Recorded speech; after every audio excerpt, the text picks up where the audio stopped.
और भाई धरना जीवियों,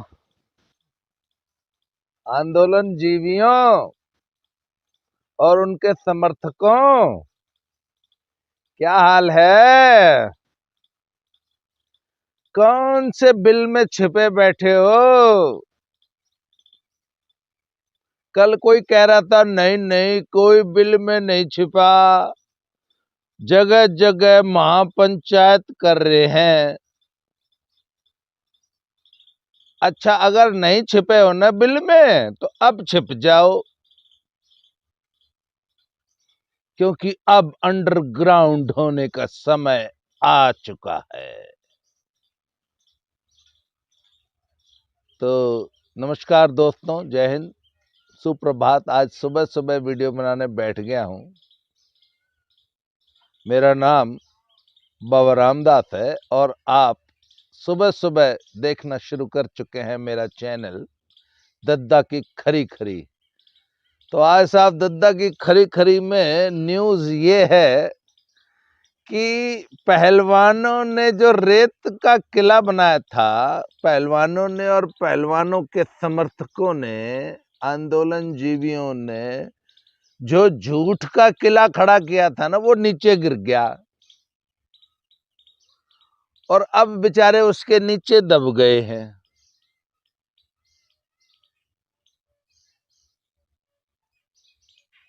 वैसे गिर तो गया था 31 तारीख को, हमने तो 31 नहीं, बेरा पाट गया था, पर हम इंतजार कर रहे थे कि थोड़ा मामला पक्का सा हो जाए, फिर इसकी ब्रेकिंग न्यूज करेंगे। तो साहब, ताजा तरीन समाचार आप लोगों के लिए। हमारे को तो 4 दिन पहले से पता था कि आपकी पॉक्सो वाली विक्टिम ने अपनी कंप्लेंट वापस ले ली है कि ना जी ना, ऐसा कुछ नहीं हुआ, मेरे तो बाप को बहला फुसला के उस बेचारे पर कंप्लेंट लिखा ली। आपको याद है ना, जूस वाले की भतीजी अमित नैन उर्फ जूस वाले पहलवान ने प्रेस कॉन्फ्रेंस करी थी कि मारी तो कोई भतीजी नहीं मरी, मारी तो एक का भतीजी हुई थी जो बिल्कुल हट्टी कट्टी तंदुरुस्त जिंदा है और जूनियर लेवल की नेशनल चैंपियन है। हाँ, मारी भतीजी पे बरगला के बहला फुसला के नेताजी के खिलाफ पॉक्सो में कंप्लेंट लिखा दी थी, पर मारी भतीजी तो जी बालिग है, उसकी तो 2 डेट ऑफ बर्थ बनवा दी। उसकी ओरिजिनल डेट ऑफ बर्थ तो 2006 है, पर इस कंप्लेंट के लिए, नेताजी को फंसाने के लिए 2006 की एक नई डेट ऑफ बर्थ बनवा दी गई है। तो उसने ये नहीं कहा था कि कंप्लेंट सच्ची है या झूठी है, मेरी भतीजी के साथ जून जून जून होया कि नहीं होया, क्या होया। उसने बोला जी मेरी भतीजी की डेट ऑफ बर्थ 2004 है, 2006 नहीं है। फर्जी डेट ऑफ बर्थ बनवा के ये कंप्लेंट कराई गई है और मेरे भाई को नौकरी का झांसा, नौकरी का लालच देके ये कंप्लेंट लिखाई गई है। तो तब भी लोगों ने कहा था ना ना, जूस वाला तो न्यू है, झूठ बोल रहा है।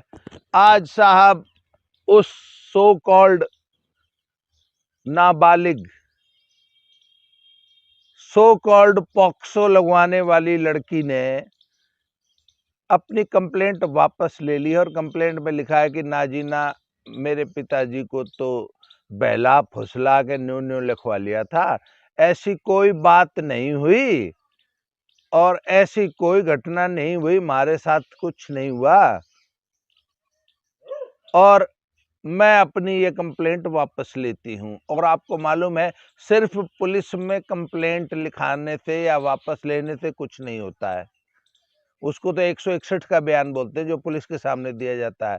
फिर पुलिस ने कंफर्म करने के लिए, अपने आप को सेफ रखने के लिए कि कल को कोई हमारे ऊपर आरोप न लगा दे कि पुलिस ने गलत जांच करी, तो मजिस्ट्रेट के सामने 164 के भी बयान कराए और असली वैल्यू 164 के बयानों की ही होती है। तो ये 164 के बयान कराने में 1-2 दिन लगते हैं, तो हम उन 1-2 दिनों का वेट कर रहे थे कि जरा 164 के बयान हो जाए, काम पक्का सा हो जाए, फिर इस न्यूज को ब्रेक करें। तो जी आपका सबसे बड़ा जो पिलर था, पोक्सो पोक्सो, तुरंत गिरफ्तारी क्यों नहीं हो रही पॉक्सो में? इसलिए नहीं हो रही थी क्योंकि पुलिस को डे 1 से पता था कि ये केस फर्जी है। इसलिए पुलिस ने कहा था जांच करेंगे पहले। क्यों? क्योंकि किसी की इज्जत का मामला है, किसी के भविष्य का मामला है, किसी को जेल भेजना है, किसी को फांसी लटकाना है, किसी की सामाजिक प्रतिष्ठा का मामला है, किसी के करियर का मामला है, किसी के परिवार का मामला है, तो जांच तो कर लें। इसीलिए पुलिस गिरफ्तारी नहीं कर रही थी, क्योंकि पुलिस को प्रथम दृष्टया ही मामला फर्जी लग रहा था। तो साहब आपका जो मुख्य प्लान था ना, पॉक्सो लगी है, पॉक्सो लगी है, पॉक्सो लगी है, पॉक्सो में तो तुरंत गिरफ्तारी होनी चाहिए, ब्रजभूषण को गिरफ्तार करो, जब तक गिरफ्तारी नहीं होगी जंतर मंत्र पे बैठे रहेंगे, जब तक गिरफ्तारी। अब भाई किस आधार पर गिरफ्तारी मांगोगे? हाँ जी, धरना जीवियों और धरना जीवियों के समर्थकों, जो मेरी वीडियो के नीचे मुझे गालियां देते थे कि तू तो बाबा के नाम पे कलंक है, तू तो बीजेपी का चमचा है। भाई हम तो सत्य के साधक हैं, हमेशा सच्चाई के साथ खड़े होते हैं और आपको फैक्ट्स बताते हैं। हम तो पहले दिन से कह रहे थे मामला फर्जी है।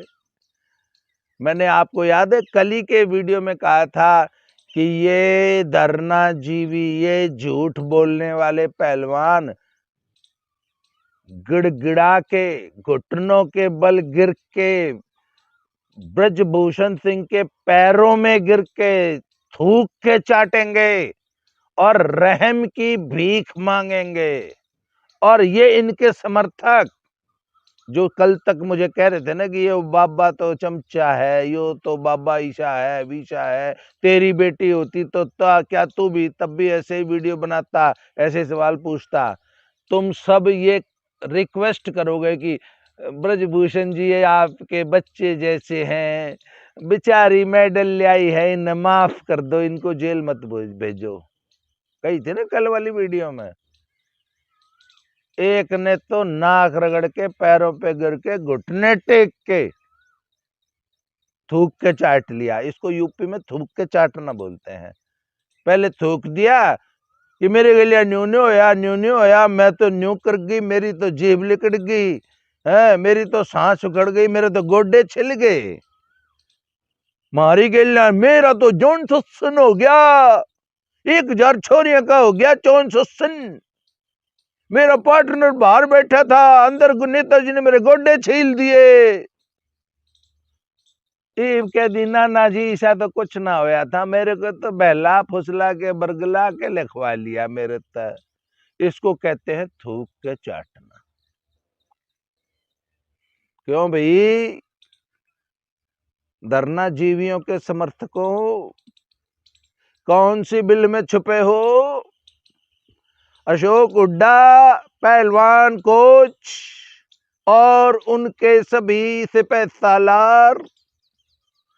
मैंने कहा था मुंह छुपाते आंडोगे, समाज में मुंह छुपाने की जगह नहीं मिलेगी। याद है ना? कही थी ना रणबीर ढाका साहब, ज्ञान शेरावत जी, अशोक गर्ग, मिर्चपुर,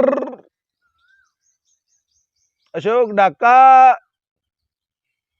जोगिंदर चंदिया पहलवान, वीरेंद्र छारा, ईब के तो लुकोगे, ईब तो ये समाज बुझ जाएगा कि इन लड़कियों ने झूठी फर्जी कंप्लेंट लिखाई थी। क्यों अच्छा तुमको पता था, पहले दिन से पता था कि सारा मामला फर्जी है, फिर क्यों नाच रहे थे सड़क पे इन ठाए?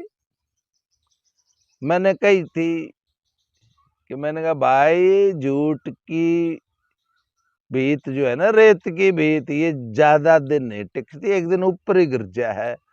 अब कहाँ मुंह छिपाओगे, कहाँ मुंह छिपाते अंडोगे। रणबीर ढाका साहब, मन कही थी सारी जिंदगी में जो इज्जत कमाई है ना, 1 मिनट में मिट्टी में मिल जाएगी। और अभी तो शुरुआत है।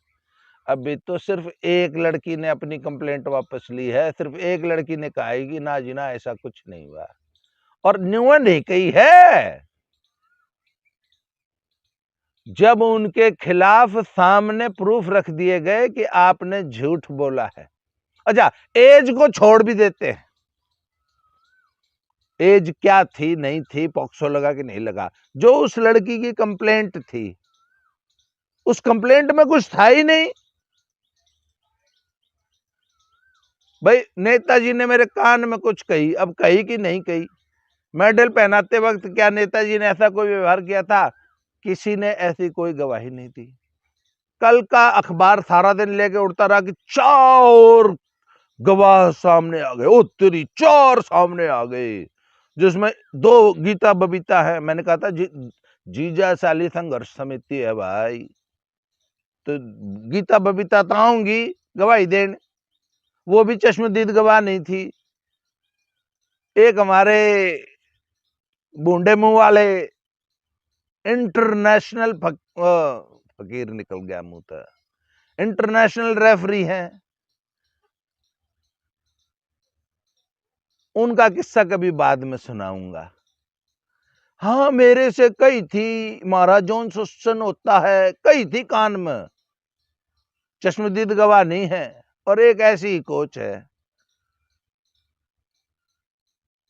तो इन्होंने मीडिया उड़ रहा था 4 गवाह आ गए। अरे भैया, गवाह तो 4 नहीं है,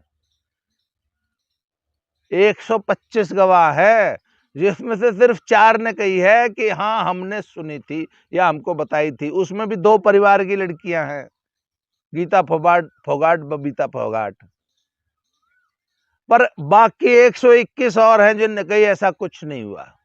मेडल पहनाते हुए नेताजी ने कोई अश्लील हरकत नहीं की। 121 लोगों ने यह गवाही दी है कि यह मामले झूठे हैं, हम प्रत्यक्षदर्शी। भाई ये 4 तो प्रत्यक्षदर्शी नहीं है ना, वो बाकी 121 प्रत्यक्षदर्शी हैं, क्योंकि वहां पे घटना स्थल पे मौजूद थे। उन्होंने कही है कि नहीं, ऐसी कोई घटना नहीं हुई। इस तरीके से खाना खाते हुए, प्रैक्टिस पे मैट पे प्रैक्टिस करते हुए, और किसी की टी शर्ट उठा के नेताजी जो है ब्रीदिंग पैटर्न नहीं चेक करते थे। और मुझे तो आज तक समझ में नहीं आया भैया, ये टी शर्ट उठा के ब्रीदिंग पैटर्न कौन सा चेक होता है। तो 121 लोगों ने इस घटना को नकारा है, और जब पुलिस ने ये मामला ब्रेक कर दिया कि पॉक्सो का आरोप लगाने वाली लड़की तो झूठ बोल रही है, झूठे फैब्रिकेटेड सर्टिफिकेट्स दिए हैं, और झूठे दस्तावेज बनाकर किसी के खिलाफ एफआईआर करने के आरोप में 10 साल की सजा हो सकती है। तो जब वो 10 साल की सजा की तलवार जब गर्दन पे लटकने लग गई ना, जब ली है कंप्लेंट वापस, न्यू नहीं ली है। और एक बात और बता दूं, ये तो कोई भी खुलासा नहीं है, असली खुलासा तो ईब भी मैं रखे बैठा हूं। उसने भी 1-2 दिन और रुक जाओ, फिर करूंगा इस पॉक्सो वाली की असली स्टोरी। और वो भी पुलिस को मालूम है, पुलिस ने इन तो वो भी बता रखी है कि तुम्हारा सारा इतिहास, भूगोल और नागरिक शास्त्र, history, geography and civics and political science, हमको सब पता है, मुझे भी पता है। उसको 2 दिन बाद ब्रेक करेंगे कि तुम्हारा क्या इतिहास रहा है, इससे पहले किसने किसने तुम्हारा जॉन सुसन कराया था, और किससे किसकी तुमने कंप्लेंट करके फिर उससे कंप्लेंट वापस ली थी, वो भी सारा कुछ सामने आएगा। इसके अलावा विनेश फोगाट जी का केस तो फर्जी वैसे ही निकल गया। विनेश फोगाट जी कहती है कि नेताजी के पास 700 किलोमीटर लंबा जुगाड़ था, नेताजी गोंडा में बैठ के मन लखनऊ में छेड़ दिया करते थे। क्यों जी? गोंडा में बैठ के रिमोट से टी शर्ट उठाते थे। मैं दिल्ली में होती थी, फिर सवेरे में टी शर्ट उठवाती थी, सामने में होटल में चली जाती थी अपने पार्टनर के साथ। और किसा पार्टनर है भाई तू? बोले जी मैं बाहर कार में बैठा था रोड पे, अंदर मेरी होने वाली पार्टनर टी शर्ट ठवाओ थी। बोले हम तो शोरमा होते हैं, हम तो जहां धरती पे गोड्डा मार देते हैं उड़े तालाब बन जा है, उड़े तो धारा फूट जा है। ये जितनी भी धारा धरती तक लिकट रही है ना, ये हमने गोड्डे मार रखे उड़े।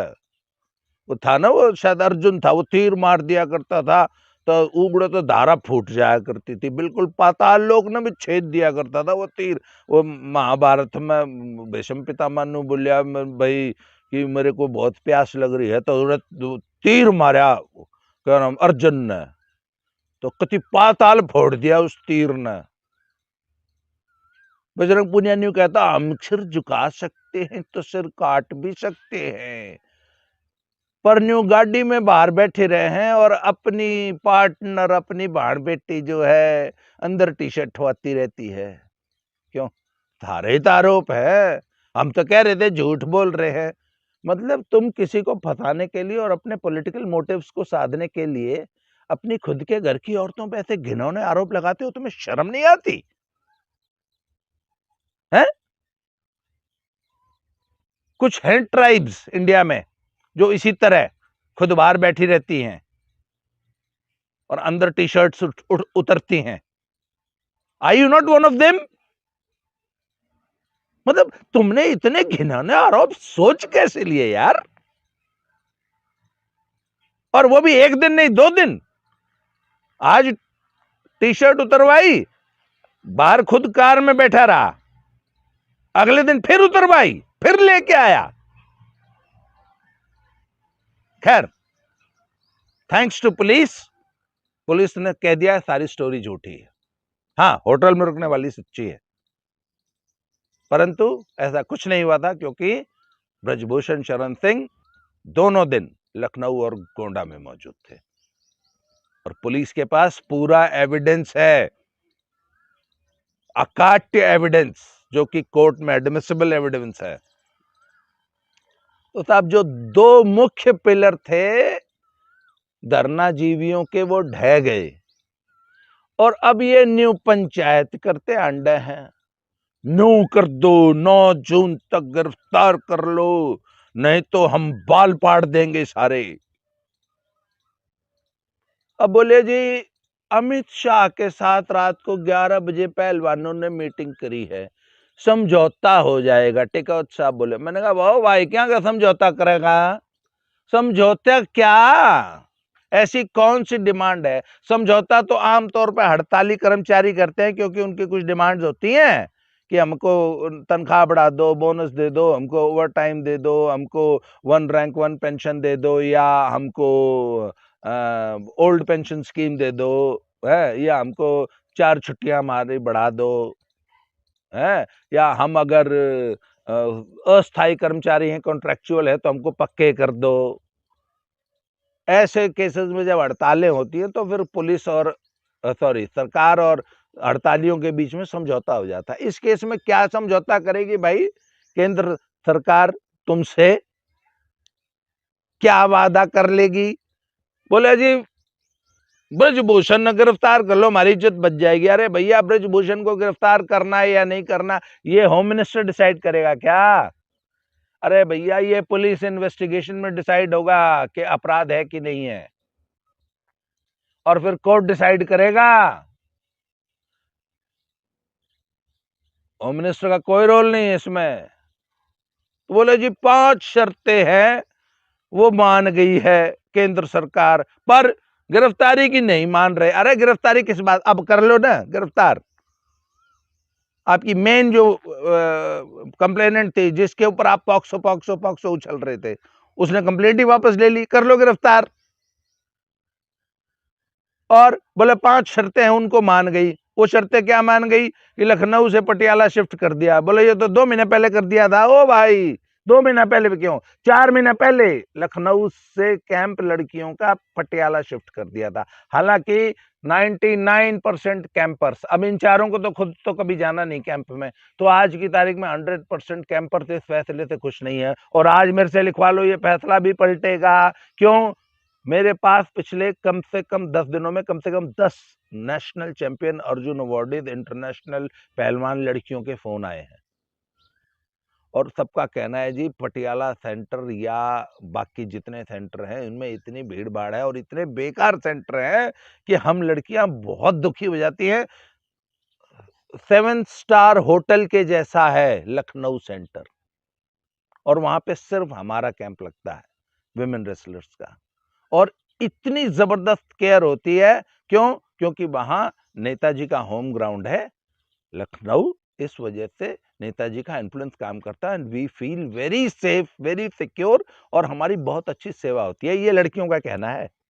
अब वहां से इनके दुराग्रह पे हटा के भालगढ़ और हमें पटियाला पटक दिया है, और पटियाला में फैसिलिटी नाम की चीज नहीं। क्यों? क्योंकि पटियाला में भीड़ बहुत है, बहुत सारे कैंपर्स होते हैं, और पटियाला की फैसिलिटीज बहुत पुरानी बनी हुई है। आपको मालूम है पटियाला सेंटर 1963 का बना हुआ है, और जो कि एक पुराने पैलेस को कन्वर्ट करके एक एनआईएस बनाया गया था। फिर उसमें नई नई फैसिलिटीज बहुत क्रिएट हुई हैं, मैं मानता हूं, पर वहां भीड़ बहुत ज्यादा है। इस वजह से वो लड़कियां आज नहीं तो कल एक और एजुटेशन होगा कि हमको वापस लखनऊ भेजो। खैर, इनकी एक मांग तो सरकार ने वो मान ली कि लखनऊ से पटियाला शिफ्ट कर दो, कर दिया जी। और फिर बोलते हैं कि विमेन फेडरेशन की करता धरता किसी वुमेन को बना दो, और ब्रजभूषण के परिवार से या समर्थकों से WFI को निकालो, उनके चंगुल से, उनके इन्फ्लुएंस से। ये प्रेरोगेटिव भारत सरकार का है ही नहीं, मैं 100 बार पहले बता चुका हूँ। WFI is affiliated to UWW, और WFI एक स्वायत्त शासी संस्था है, it is an autonomous body. इसका कोई भी नियंत्रण, इन्फ्लुएंस भारत सरकार का इस पे हो ही नहीं सकता। इसका संविधान ऐसा है, इसको ऐसे डिजाइन किया गया है कि ये भारत सरकार के चंगुल से, भारत सरकार के नियंत्रण से पूर्णतया मुक्त रहे। ये अपने खुद गवर्न करे, और इसको गवर्न करने के लिए UWW है। भारत सरकार इसमें कुछ नहीं कर सकती है। बस जी, हो गया आपका आंदोलन फुस। अब आप क्या करेंगे? तो साहब, मंदिर की आरती का टाइम हो गया है, घंटे बजने लगे हैं। आज मैं एकदम अल सुबह ही ये वीडियो बनाने लग गया था। पहलवान जी लोग अपनी अपनी बिलों में छुप गए हैं। चढ़ूनी साहब एंड टिकैत साहब एंड द आंदोलन जीवी, धरना जीवी, किसान जत्थेबंदियां और खाप पंचायत, आप अपना आंदोलन चलाते रहिए। कल एक कह रहा था कि अब पहलवान लॉन्ग मार्च निकालेंगे, ठीक है, इनको हंडाते रहो। सत्यपाल मलिक कह रहा था पहलवानों को लेकर राजस्थान घूमना चाहिए क्योंकि वहां चुनाव है और वहां ये चुनावों को इन्फ्लुएंस करेंगे। पब्लिक दौड़ा दौड़ा के जूतों से मारेगी विनेश फोगाट और बजरंग पूनिया को कि साले 1000 समाज की लड़कियां बदनाम कर दी, तुमने शर्म नहीं आती? तो इनको लेके तो निकल मत जाना। फिर फाइनली, और भाई रणवीर डाका साहब, मेरे तो भाई देखो सही बताऊं बहुत अच्छे दोस्त हैं, पर काम मुंह छुपाओगे अशोक गर्ग, ज्ञान शेरावत कही थी, मुंह छुपाने की जगह नहीं मिलेगी, मुंह पे कालिख पुत जाएगी, पुत गई ना। और अभी तो शुरू हुई है, अभी तो आधे मुंह पे पुती है, पूरे पे पुत जाएगी। मंदिर की आरती शुरू गई। आज के लिए इतना ही, बहुत बहुत धन्यवाद। अगले वीडियो में बहुत जल्दी फिर से मिलते हैं। Thank you very much.